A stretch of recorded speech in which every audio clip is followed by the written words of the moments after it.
morning, Sri Lanka. It's the 27th of June 2013. My name is Banu and I've got the ever so gorgeous co-host Sam just next to me. Sam, good morning. Good morning, Banu. You're blushing today. Oh, really? Yeah, I think that's actually the blush that they put on. Thank you. And we match as well. We do. And actually, today on Good Morning Sri Lanka, we have a very special show lined up where we'll be talking about revolutionary, very young visionaries who've pushed the boundaries of what it is to be artistic and beautiful. Of course, and yesterday we featured two young female revolutionists who have just mesmerized Sri Lanka when it comes to young talent. One of them is a music superstar with her sheer voice and incredible personality has mesmerized Sri Lanka. One was Umaria and the other K. Watanabe, who with her quirky ukulele playing skills have also mesmerized the audience. Sam? That's true, Banu. And what we're hoping from having these wonderful people on the show is to inspire you to be young at heart and to really take courage from the kind of bravery that they have shown in the world of their art and in their work. So we really hope that we'll be able to inspire you with these wonderful guests we have lined up today. Well, on that positive note, let me welcome Azad Farooq. Azad Farooq is one of Sri Lanka's few manga or anime-inspired illustrators. And manga is a typically Japanese comic, and Azad creates characters in the distinct style of Japanese manga. And he's here to talk about what inspires him and introduce us to manga comics. Azad, good morning to you. Morning. You're feeling good, yeah? Yeah. This is the first time you're being in a TV interview. Yeah. That's a good thing. That's a good start. Definitely. Yeah. And actually we have another very interesting guest to join you. It's Sachini Pereira. Welcome, Sachini. Thanks. Come, take a seat. Sachini captures the passion of other artists behind her camera lens. And this includes extensively chronicling Sri Lanka's rock scenes and also lots of other wonderful scenic places in Sri Lanka. Welcome to Gmsl. It's so lovely to have both of you here. Thank you. Well, Azad, starting off with you, what do you do exactly and what is your specialty? I like to draw cartoons and anime based on Japanese culture. Like the style and stuff. Okay, I'm a little confused about exactly what manga and how it differs from general art, and I think we have something that is one of your work ready, so we can take a look at that, because I think a lot of people who are watching are also a little confused about what it really is. So if we could take a look at that. That's you. Yeah. So that's a self-portrait in the style of manga. Yeah. That's very interesting. So tell us about the process of you drawing yourself. It's like man in the mirror. Yeah? Yeah, kind of. It was for ID for my DeviantArt, which is a site for artists. Okay. Yeah, so I want to make an ID based on manga. So how tough is it to do your own version? I mean, not really, because it's easy to draw someone if they have very distinct features. how? Like glasses or like hair, you know. Okay. So it's quite easy in that sense.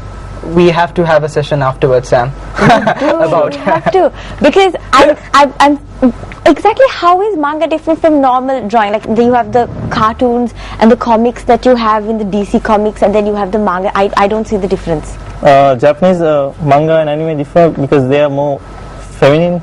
Okay. In a sense, because like take for example DC comics, they all have like buff characters like Superman, Batman. You have Wonder Woman. Yeah, even she has like really big muscles and stuff, right? That's true. So now in case of Japanese anime, they are really like skinny and they have really big eyes, and you know, in a way they express a lot of feelings like in the anime and manga. So this art is specifically in Japan, yeah? It's a Japanese art thing.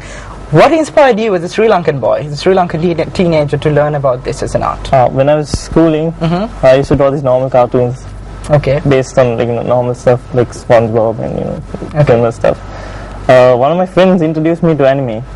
So when I first saw them, I was like really impressed by this like really detailed stuff, like the eyes and the hair. It's all like spiky, and eyes have this really nice emotions. So I was like, no, I should give this a try. Okay. Something different. So I just started getting into it little by little, and then eventually I'm just like really into it. And also coming to Sachini. Yes. Sachini, oh, 1 second, we have some of Asad's work here. Can you explain some of this to us? These are just what I draw just for practice. Okay, so these are characters that you have created. Yeah. Do they have names? Some of them have names. This one's Harvi, and this is one of my friends actually. Okay, really? Yeah. A lot of my friends ask me to draw like their portraits. Oh, that's beautiful. Oh, thank you. So basically, the characters are fictional. You Yeah. make your own characters Yeah. up. They're not consistent because they change. Like I don't draw them over and over again. This is like one-time thing. Okay. Oh, so it's not every like day a the- character is born. Yeah, basically. kind of like that. Oh, Okay. okay. So you don't have you have the anime series, like the cartoon series, Yeah. and you have all those things. So it's not like one of those where you have one character that's developed. No. It's individual characters. Okay, moving on to Sachini. Yeah. Sachini, I think we have a few clips of your work ready as well, because we really need to introduce you through your work. Yeah. So we'll take a look at that and we'll come back to you. Okay. Sachin, if you could explain some of the pictures that are going on screen. I believe they're all of musicians. Yeah, they're all of musicians, and what's special is that none of them are mainstream musicians per se, like not people you would regularly see on TV or in concerts. And this is actually how I started taking photography seriously, like after it having been a hobby for years and years.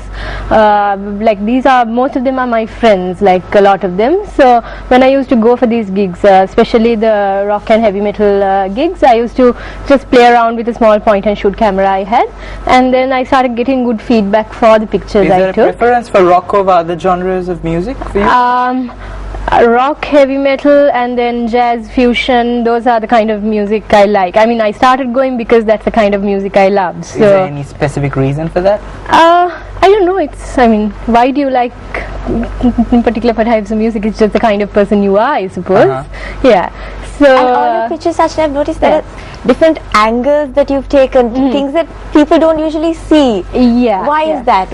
Well, I like to go sneaking around backstage and see the different angles I can get, and mostly I like to play around with the lights as well. Okay. So yeah, And you had very interesting colors in your pictures. There were the tones and lots of blacks and whites. Why is that?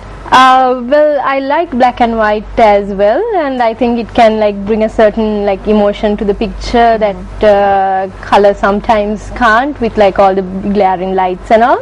Okay. And also I recently had an exhibition as well, and what one of the musicians said was that when they are performing, they are all living in that moment. Okay. And this is capturing bits and pieces of those moments, moments that they don't even remember anymore. So That's a good point actually, Yeah. because rock concerts are supposed to be very gritty and very vigorous. Yeah. How do you capture that particular moment? So there are lots of theatrics, I would say, in rock and heavy metal concerts. Okay, So that is- secrets. Secrets that you like to share.